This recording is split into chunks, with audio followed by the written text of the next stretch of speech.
Hey guys, this is John from US Dash Camera. Today I got a review on a 360 degree dash camera from Dr. Pro. Now they reached out to me to see if I wanted to review this product, and I never used a 360 degree camera, so I was intrigued to try one, so I figured I'd give it a shot. Now the thing about 360 degree cameras is you're not going to get the same kind of quality as just a normal wide angle or regular angle lens camera is going to get, and I learned that pretty quickly. I guess I had a little more hope than I should have, I suppose, but this camera's still interesting nonetheless. So it comes with a pretty decent manual in color. Overall the packaging is half decent actually. Now probably the best thing about this camera is it does have a really nice touchscreen.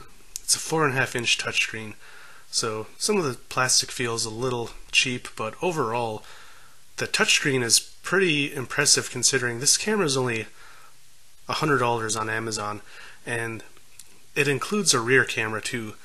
Now for a $100 camera with a 4.5-inch touchscreen, I'm going to say don't expect much, especially with this 360 degree lens. And the rear camera is only 480p, so it's really low resolution. Now there you can see the memory card input, the rear camera input, and then the power. Overall the actual main camera feels pretty sturdy. Just comes with a standard 12-volt power cord with a mini USB connector. So what's interesting is this camera does actually have a parking mode very similar to the Anker cameras. So here you can see the little mounting bracket which has an adhesive on it. So the one thing I didn't like is the mounting bracket is not adjustable at all. Of course the lens is, but I wish the screen could be adjustable some way also. Luckily on my truck it does work out just fine, but I could imagine this could be an issue for some vehicles with a really steep or really shallow windshield. Now besides being very low resolution, the problem with this rear camera is it's more built like a backup camera, so you're gonna have to install it like somewhere on your trunk or something because that metal bracket doesn't really fit well. I installed the rear camera at the top of my rear window on my camper shell, and you can see because of the shape of the bracket, this is as high up as I could point it. And I want to point out, you can see the handle to open this window is right there, front and center pretty much, and it looks really big because the rear camera zooms in quite a lot. So you can see this is the Blackview rear camera, and notice how much smaller the handle is. Both of these cameras were installed at the top of the window, just a few inches apart from each other. So it's really annoying to me that the rear camera zooms in so much on this camera. Now let's go ahead and take a look at the menu. There's not a whole lot to it. One thing to point out, it does take quite a while to start up, and I'm not sure if that's just because of the processor or whatever it needs to render this 360 degree footage. That's just a random guess that could very well be incorrect. But this is in real time, so you can see it took a little while. Now I forgot to put a memory card in, so let me get one in there. And here you can see it's displaying the 4-way mode right now, which that's probably the coolest part about this camera. If you had this installed low enough on your windshield and say you were a cab driver, it's sort of cool that people would be able to see. It looks like a security camera system. It looks like you have multiple cameras. Now you can switch between different modes like the ball mode, or just instead of 4-way you could do the front and center or front and rear mode, or you can just point it forward and use it like a normal camera. Of course you can watch your videos here. It does lock files that are filmed in the parking mode. And this is pretty much the whole menu that you see right here, so it's not too complex at all, but it does seem to have everything you would need. Now the parking mode is pretty interesting. You can see when it loses power, it asks if you want to switch to parking mode, or you can just have it shut off automatically. Now once you are in parking mode, it sort of runs like the Anker cameras where it uses its own internal battery. So yes, that does mean this camera uses a battery and not a supercapacitor, and it sits in an idle mode, and when it senses an impact then it starts recording. And it does take a few seconds to start recording, so it's not buffered or anything like a Blackview or ThinkWare camera. It's sort of cool. You don't need to hardwire it for the parking mode, but like the Anker camera, I think a lot of people are going to prefer a better parking mode. Now to watch the footage, you do need to install their video software that will be on the memory card when you format the memory card in the camera. And here you can see I had initially installed the camera a little too low because I wanted to see part of the screen below my mirror, but then that meant it was cutting my face off, and you can't really see the back seat very well either.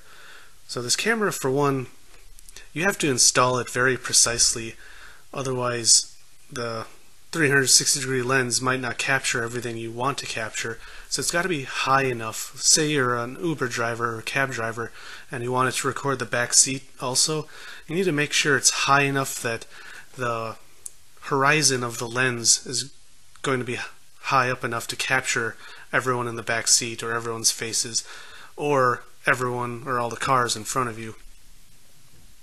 So like I said before, you can push the lens forward and just record in a normal mode, but to be honest, the quality is so low because it focuses on the whole 360-degree aspect that if you try to use the standard mode, the resolution is so low, the night quality is pretty low, and in general I feel like this camera is really a novelty.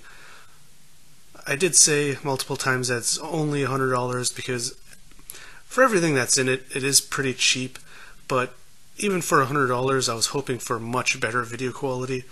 But I think that was my unrealistic expectations on a 360-degree camera, so I think that's more my fault for having these unrealistic expectations. So overall, I think the camera is sort of neat.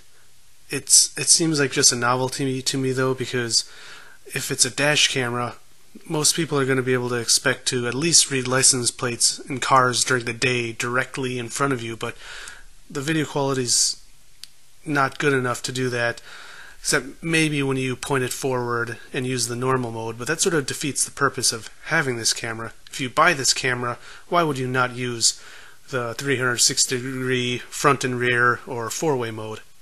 Now the four-way mode is pretty cool because you do get side views, and no other front and rear cameras get so much of the side, but it really comes down to, are you really willing to sacrifice the video quality this much just to get a 360-degree angle?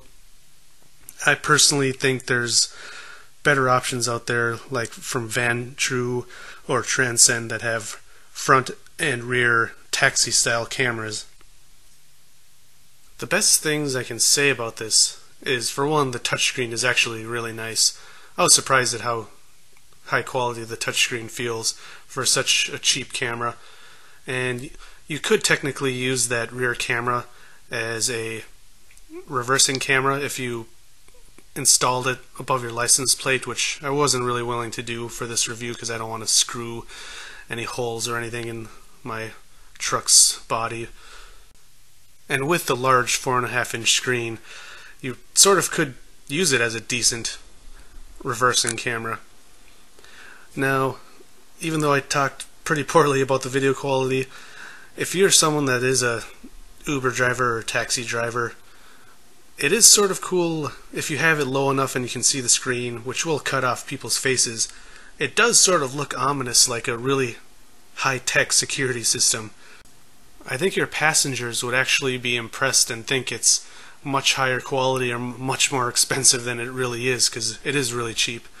But for me personally, I think I would just spend the extra money and get something like the Vantrue or Transcend taxi style cameras.